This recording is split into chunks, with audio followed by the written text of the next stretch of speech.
आज हम स्टार्ट करते हैं आपका इकाई 3 पूर्णांक एंटीजर्स।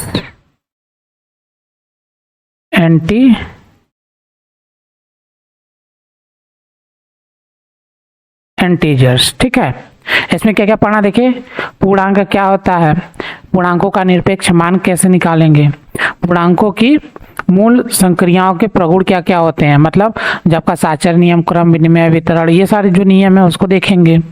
कोष्टक का प्रयोग कैसे करते हैं, जैसे ये कोष्टक हो गया या मंझला कोष्टक हो गया, ये सारे कोष्टक को कैसे प्रयोग, संख्या रेखा पर निरूपण और बॉड मास का प्रयोग, मतलब कोष्टक को कैसे हम तोड़ के कोई दिया हुआ है सवाल तो उसको कैसे सॉल्व करेंगे। चलिए देखते हैं। पहले सबसे पहला आपका एंटीजर पूर्णांक। एंटीजर्स क्या होता है, देखिए इसमें ये आपकी क्या है, पूर्ण संख्या, ठीक है, पूर्ण संख्या, ठीक है। और ये क्या आपका निगेटिव में है, ये निगेटिव में है, इधर पॉजिटिव में है। तो जो निगेटिव वाली संख्या होती हैं ये आपकी पूर्ण संख्या कहलाती हैं, होल नंबर, ठीक है। लेकिन पॉजिटिव और नेगेटिव साथ में जीरो, इन सबको जब ऐड कर दिया जाएगा तो आपका बन जाता है क्या, पूर्णांक, एंटीजर्स, ठीक। इसमें दो होता है, एक धन पूर्णांक होगा पॉजिटिव पूर्णांक, दूसरा क्या हो जाएगा आपका निगेटिव पूर्णांक, ठीक है। तो इसमें पॉजिटिव निगेटिव पूर्णांकों को मिलाकर इसमें लिख सकते हैं धन तथा ऋण पूर्णांकों को मिलाकर पूर्णांक बनाया जाता है, पूर्णांक बनता है, ठीक है। पूर्णांक बनता नहीं, पूर्णांक कहलाता है, ऐसे लिखें, पूर्णांक कहलाता है। तो इसमें आपका धन वाले भी और माइनस वाले भी दोनों क्या होंगे, शामिल हो जाते हैं। आगे देखिए विपरीत अपोजिट सेम है इसमें, जैसे एक है, एक का अपोजिट क्या होगा -1, जैसे इधर है एक है, इसका अपोजिट क्या हो जाएगा -1। इसी तरह दो का अपोजिट क्या हो जाएगा -2, मतलब अपोजिट डायरेक्शन की बात कर रहा है। जैसे इसमें एग्जाम्पल देखिए, निम्नलिखित परिस्थितियों में चिन्ह सहित बताइए, 0 से 8 कदम बाएं जाना है। हमने संख्या रेखा पर आपको बताया था कैसे, यहाँ पे मान लीजिए 0 है, 1 2 3, इस तरह से 1 2 3 आपको बाएं जाना है, ये आपका बायां हो गया। तो बाएं साइड में क्या होता है, माइनस में होता है चीजें, संख्या आपकी माइनस में, दाएं साइड में क्या होता है, दाएं साइड में आपका प्लस में होता है। तो कहते 0 से 8 कदम बाएं जाना, बाएं मतलब माइनस में होगा, तो कितने कदम जा रहे हैं, 0 से कितना 8 कदम, तो -8 हो जाएगा। इसी तरह 0 से 7 कदम दाएं, दाएं क्या होता है, पॉजिटिव होता है आपका, पॉजिटिव होगा तो +7 हो जाएगा, बस इतना ही दिखाना है। इसी तरह से तो अपोजिटनेस आपका ऐसे दिखाएंगे, ठीक है, संख्या रेखा पर। आगे देखिए संख्या रेखा पर पूर्णांकों का निरूपण, ये तो पहले ही बता दिए हैं कि क्या आपका बीच में 0 हो जाएगा, फिर -1 -2 -3 -4 ऐसे करके आपका बनता चला जाएगा। संख्या रेखा आपका कई बार बता चुके हैं, इसलिए इसमें आपको कुछ खास नहीं बताना है, बस इतना ही है कि जो ये 0 होता है, जैसे आपका यहाँ पे ये हो गया आपका 0, ठीक है, इस तरह से आपका बहुत सारा हो गया, तो ये आपका 0 होगा, ये 1 2 3 4 5, ये -1 -2 -3 -4 -5 -6 ऐसे करके। तो इधर क्या हो गया, पॉजिटिव वाले हो जाएंगे सभी, और इधर क्या हो जाएंगे सभी निगेटिव वाले, ठीक है, उसी चीज को यहाँ पे लिखा हुआ है। अगर देखिए विपरीत संख्याओं का संयोग करेंगे तो कितना आता है, 0 प्राप्त होता है। जैसे 3 कदम हम प्लस की साइड में गए, 3 कदम प्लस के साइड में जाएं और 3 कदम माइनस के साइड में जाएं, दोनों के जब आपस में जोड़ेंगे क्या आएगा, एक कदम इधर से इधर आएंगे तो -2 होगा, एक कदम इधर आएंगे तो -2, फिर एक कदम इधर आएंगे -2, फिर एक कदम इधर आएंगे तो +1 हो जाएगा, फिर एक कदम इधर आएंगे तो 0, एक कदम इधर आएंगे तो 0, मतलब सबको जोड़ेंगे कितना है, -3 + 3 बराबर कितना हो जाएगा, आपको कितना कदम चलना है, टोटल 6 कदम चलना है। 6 कदम जब चलेंगे, -3 से 6 कदम चलेंगे तो 3 पे पहुंचेंगे, इसका मतलब कितना आ जाएगा 0, तो मतलब 0 से हम 3 कदम आपके बाएं साइड, 3 कदम आपके दाएं साइड जाना होगा, तो बीच में हम यहाँ 0 पर पहुंच जाएंगे। तो ऐसे करा प्रत्येक धन पूर्णांक के संगत एक ऋण पूर्णांक होता है, इन दोनों का योगफल क्या होता है, हमेशा 0 प्राप्त होगा। जैसे -4 +4, ये इन दोनों को जोड़ेंगे कितना आएगा 0। ठीक है, ये आपका -4 है, इसका अपोजिट क्या होता है +4 होता है, दोनों को जोड़ने पर क्या है 0 ही प्राप्त होगा। इसी तरह और भी संख्या ले सकते हैं। आगे देखिए, संख्या रेखा पर विपरीत पूर्णांकों के जोड़े के योग में बता दिए क्या होता है, इन दोनों का योग क्या होता है 0 होता है। -3 +3, देखिए दोनों विपरीत जोड़े हैं, इनको जोड़ने पर कितना आएगा, योग कितना है 0 आएगा।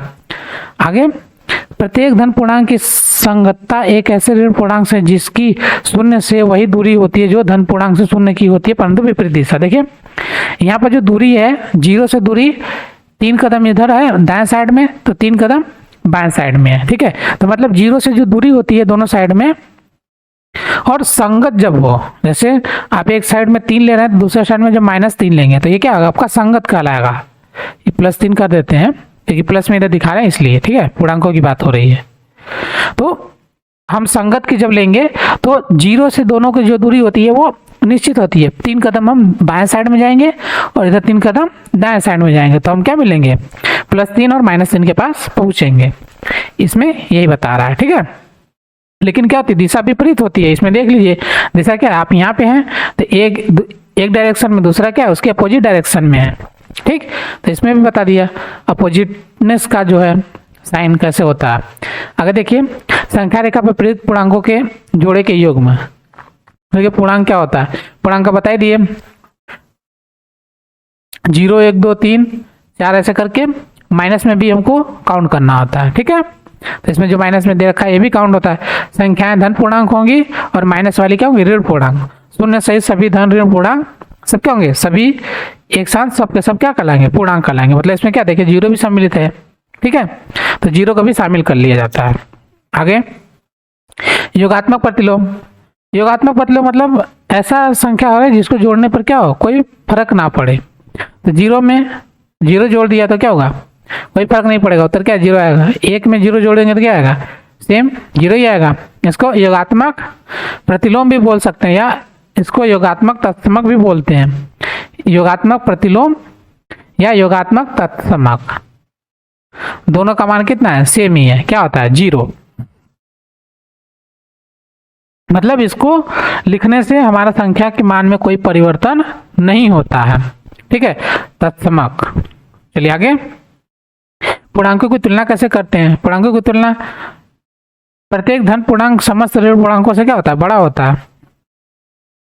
देखिए यहाँ पे सबको एक साथ ही बता देते हैं। ठीक, योगी आपका यहाँ 0 -1 -2 -3 -4 -5 -6 -7 इस तरह 1 2 3 4 5 6 इस तरह से आपका आगे बढ़ता चला जाएगा। देखिए क्या कर रहा है, प्रत्येक धन पूर्णांक समस्त ऋण पूर्णांकों से बड़ा होता है। देखिए प्लस वाला हमेशा क्या होता है माइनस वाले से बड़ा ही होता है। ठीक, तो ये पहला हो गया। शून्य प्रत्येक धन पूर्णांक में सबसे छोटा है। देखिए सबसे छोटा क्या है, 1 क्या है 2 से बड़ा, 2 से छोटा, फिर 3 से छोटा है 2, 4 से छोटा है 3, ऐसे तरह 0 क्या है 1 से छोटा है। लेकिन जब माइनस में जब आप जाएंगे तो यही 0 जो है वो बड़ा हो जाता है। देखिए इस तरह से। ठीक है, मतलब ये आपका 0 क्या है ऋण पूर्णांक में जब जाएंगे तो शून्य हमारा क्या सबसे बड़ा बन जाता है और धन पूर्णांक में सबसे छोटा बन जाएगा। कह रहा सबसे बड़े पूर्णांक का योगात्मक प्रतिलोम छोटे पूर्णांक के योगात्मक प्रतिलोम से क्या होता है छोटा होता है। इसमें देखिए जैसे 5 का योगात्मक प्रतिलोम कितना होगा, 5 का योगात्मक प्रतिलोम आपका -5 और 3 का योगात्मक प्रतिलोम -3। देखिए 5 और 3 इसमें बड़ा कौन है, 5 बड़ा है, लेकिन जब इसका योगात्मक प्रतिलोम हम कर देंगे तो कितना हो जाएगा -3 बड़ा हो गया। क्यों, क्योंकि आपका संख्या रेखा पर सबसे पहले कौन पड़ता है बाईं साइड, आपका -3 आता है, उसके बाद -5, तो जो सबसे पहले आता है वो संख्या क्या होती है बड़ी होती है। ठीक है, तो इसमें देखिए योगात्मक प्रतिलोम में जो है ये 0 का इसमें दे रखा था 0 का 0 होता है और अदर का होगा तो हमको जोड़ने पर क्या आना चाहिए सेम संख्या हमारा 0 प्राप्त होना चाहिए। ठीक है, चलिए आगे, आपका निरपेक्ष मान एब्सोल्यूट वैल्यू। एब्सोल्यूट वैल्यू मतलब देखिए कोई भी संख्या जैसे नेगेटिव में है तो वो क्या आना चाहिए हमेशा पॉजिटिव में आ जाएगा। प्लस में रहेगा तो प्लस में तो ठीक है प्लस ही रहेगा, लेकिन माइनस में अगर तो सबको क्या कर देना प्लस में करना। जैसे -11 हो गया इस तरह से बनाते हैं तो इसको बोलते हैं निरपेक्ष मान। इसका मतलब होता है कि आपका परिमाण होता है, इसका मान परिमाण, ये तो आपको पता नहीं होगा, लेकिन इसका मतलब होता है परिमाण आप -11 बराबर क्या होता है +11। क्या होता है, जैसे मीटर में है तो दूरी हमेशा क्या होती है, दूरी हमेशा क्या होती है धनात्मक होती है, तो वो चीज हो गया, तो इसमें परिमाण बोलते हैं इसको, तो इसको बोलते हैं मॉड ऑफ 11। ठीक, तो इसमें हमेशा क्या होता है धनात्मक होता है, 11 इसका आंसर हो जाएगा। चलिए अब देखते हैं आपका अभ्यास 3A। पहला क्वेश्चन कर रहा है 4 विकल्प दिए हैं, सही विकल्प को चुनना है। देखिए इसमें 19, 23, 25,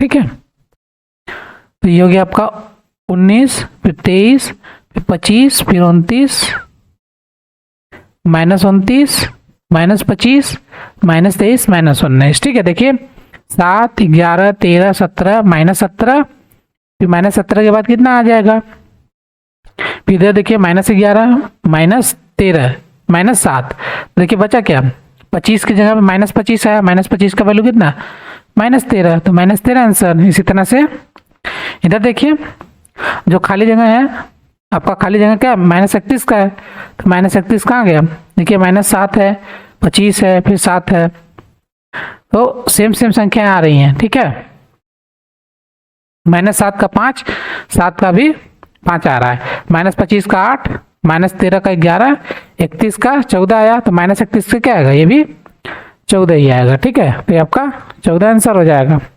जैसे देखना है, थोड़ा धुंधला है लेकिन आपके बुक में क्लियर दिया हुआ है। चलिए आगे देखिए, निम्नलिखित को पूर्णांकों के रूप में व्यक्त कीजिए। समुद्र तल से ऊंचाई को दर्शा रहा है। ठीक है, तो आपका ये हो गया, आपका ये वाला हिस्सा आपका 0, यहाँ से ऊपर जाएंगे तो पॉजिटिव में लेंगे और नीचे की तरफ जाएंगे तो निगेटिव में लेंगे। इसको मतलब क्या करें, ऐसे करके इसको इधर से ऐसे करके घुमा देंगे तो आपका इस तरह से बन जाएगा 0, इधर -1, -2, -3 ऐसे। ठीक है, इधर प्लस में बन जाएगा इस तरह से। तो कह रहा है 0 से नीचे -4 डिग्री सेल्सियस, मतलब -4 हो जाएगा, 0 से नीचे बोल रहा है ना 4 डिग्री सेल्सियस। ठीक है, 0 से नीचे मतलब हमको नीचे में जाना, तो निगेटिव में आएगा, -4 हो गया। 7 कदम हमको क्या करना है, पूरब जाना है। 7 कदम पूरब जाएंगे तो देखिए पूरब क्या होता है, ऐसे देखिए, ये होता है आपका उत्तर, ये दक्षिण, ये होता है आपका पूरब, ये होता है आपका पश्चिम। तो यहाँ पे आप खड़े हैं, पूरब डायरेक्शन में जाएंगे तो आपका क्या होगा, प्लस में आएगा, और इधर जाएंगे तो आपका क्या हो जाएगा, माइनस में आएगा। 7 कदम पूरब जाएंगे तो +7 हो जाएगा। और देखिए ₹3.28 की हानि हुई, तो हम इसका मतलब हानि हुआ तो माइनस लिखते हैं, -3.28। ठीक, फिर अगला 18 मीटर पश्चिम का विस्थापन, पश्चिम किधर है, देखिए पश्चिम इधर है, तो ये क्या होगा, माइनस में होगा, तो -18 मीटर। ये हो गया आपका समुद्र तल से 1000 मीटर ऊंचा ऊपर। देखिए ये 0 है, ये समुद्र तल है, 0 जो है इसी को आधार मानते हैं। ठीक है, तो यहाँ से समुद्र ऊपर देना है तो प्लस में हो जाएगा, +1000 मीटर। ये आपका आंसर हो गया। चलिए आगे देखिए, क्वेश्चन नंबर 4, फिर निम्नलिखित पूर्णांकों के योगात्मक प्रतिलोम बताइए। +9 के क्या हो जाएगा, -9, जो प्लस में उसको माइनस में कर देंगे, तो -21 का +21, -39 का, ये +39 का -39, इसी तरह -41 का +41 और +91 का -91। इनको जोड़ने पर क्या आना चाहिए, आपका 0 प्राप्त होना चाहिए। देखिए जोड़ने पर क्या है, 0 आ रहा है, इसको भी जोड़ेंगे 0 आ जाएगा, इसको भी जोड़ेंगे 0, भी जोड़ेंगे तो 0। तो हमारा योगात्मक प्रतिलोम क्या होता है, पूर्णांकों का योगात्मक प्रतिलोम 0 आना चाहिए। ठीक है, तो मतलब आपका संगत संख्या लिख देंगे, इसी का संगत संख्या को हम लिख देते हैं। चलिए आगे देखते हैं, क्वेश्चन नंबर 5, संख्या रेखा खींचिए, उस पर निम्नलिखित पूर्णांकों को प्रदर्शित कीजिए। तो संख्या रेखा खींचना है, देखिए 0 0 हो गया, 1 2 3 4 5 6 7 8 इधर, -1, -2, -3, -4, -5, -6, -7, -8, -9, -10। ठीक है, ये हो गया आपका। इस तरह से आप पटरी की सहायता से स्केल लेकर उसके बाद बराबर दूरी लेकर खींचेंगे। इसमें देखिए पहले का क्या +4 दिया है, तो 0 से स्टार्ट करेंगे। +4 किधर, देखिए यहाँ पर है, तो उसका दर्शा दिए, ये हो गया आपका +4। ये पहले का आंसर हो गया क का। दूसरा -9, -9 देखिए 0 से स्टार्ट किए, कहाँ पे आ गए, यहाँ पे हो गया आपका -9, ये हो गया ख का आंसर। उसके बाद देखिए +7, +7 कहाँ है, देखिए यहाँ पर है +7, +7, ये हो गया आपका ग का आंसर। अलग अलग आपको संख्या रेखा बनाना है, उसके बाद दर्शाएंगे, हम एक ही पर दर्शा रहे हैं। -3, -3 देखिए कहाँ है, यहाँ पर है, तो हो गया आपका -3, इसको हो गया घ का। अंग का आंसर क्या हो जाएगा, देखिए -6, -6 कहाँ है, ये यहाँ पर है, -6 आपका अंग का आंसर हो गया। ठीक है, तो इस तरह से आपका कंप्लीट हो गया। आपको 1, 2, 3, 4, 5 संख्या रेखा बनाएंगे और हर एक के लिए अलग अलग करना है। ये ऐसा नहीं कि एक ही में कर दें। ठीक है, हम समय बचाने के लिए एक में कर दिए हैं, नहीं तो वीडियो लंबी बनेगी, जो कि समझाना सिर्फ एक ही लाइन में होता है, इसलिए हमने एक ही में सब कर दिया। चलिए आगे देखते हैं। क्वेश्चन नंबर 6 करा, पूर्णांकों को ऊर्ध्वाधर संख्या रेखा पर भी दिखा सकते हैं, जिस पर ऊपर की दिशा में धनात्मक और नीचे की दिशा में ऋणात्मक माना जाता है। पश्चात की संख्या रेखा देखिए और निम्नलिखित प्रश्नों को उत्तर दिए। जो पीछे जो संख्या रेखा दिया था उसको देखना और उत्तर देना है इसका। ये वाला जो संख्या रेखा दिया है इसको देखकर उत्तर देना। ठीक है, तो आपको तो पहले बता दिए कैसे लिखना है, तो वो तो हो ही गया। अब सीधे आप देखिए, ये बिंदु +7 है, कौन सा बिंदु -7 होगा।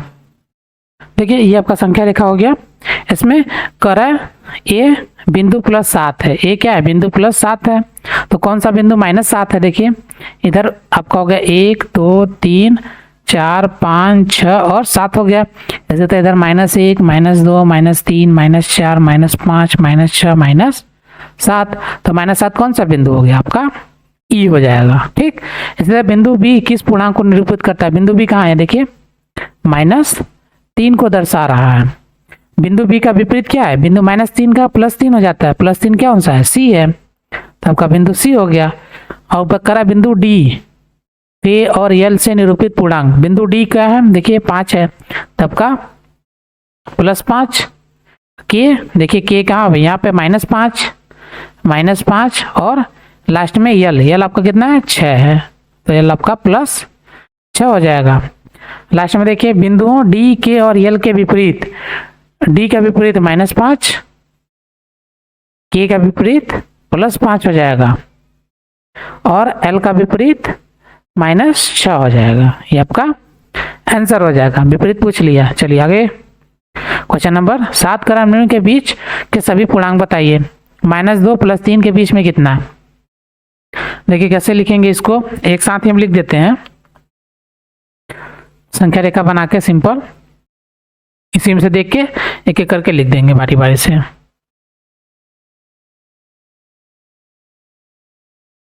ठीक, आप लाइनिंग सही से खींचिएगा, तो इसको निकालने का दूसरा तरीका भी बता देंगे। फिलहाल में संख्या रेखा पे आपको दिखा रहे हैं, इसको हम 0 मान लेते हैं। 0, 1, 2, 3, 4, 5, 6, 7, 8, 9, 10, 11, 12, 13, 14 और -1, -2, -3, -4, -5, -6, -7, -8, -9, -10, -11, -12, -13, -14, -15, -16। ठीक, अब देखिए इसमें करें -2 और +3 के बीच कितना है, देखिए -2 आपका कहाँ है, -2 आपका ये रहा और +3 आपका ये रहा। कितनी संख्या हो गई, 1, 2, 3, 4, 5 हो गया, तो आपका 5 हो गया। निकालने का तरीका क्या है, देखिए 3 में हम घटा देते हैं किसको, -2 को, तो माइनस माइनस क्या होता है, प्लस हो जाता है। ठीक है, ये आप याद कर लीजिए, दोनों को गुणा करेंगे तो प्लस हो जाता है, तो जोड़ेंगे कितना, 5 आ जाएगा, तो 5 संख्या आ गई। इसी तरह 0 और 6 से जोड़ेंगे तो कितना आएगा, टोटल 6 ही आएगा, तो आपका 6 हो जाएगा। कि सभी पूर्णांक को लिखना भी है, ठीक है, तो लिख देते हैं, सिंपल, इसमें लिखना ही है, संख्या रेखा की वैसे जरूरत है नहीं। देखिए इसमें -2, -1, 0, +1, 2 और 3 हो गया, 1 2 3 4 5, ठीक है। इसी तरह 0 से 0, 1 2 3 4 5 6 पूरा कर लीजिए, इसको भी लिख दीजिए -2। इनके बीच में कौन सी संख्या है, ये संख्या आ गई, ठीक है, इसके बीच में ये वाली संख्या आ गई।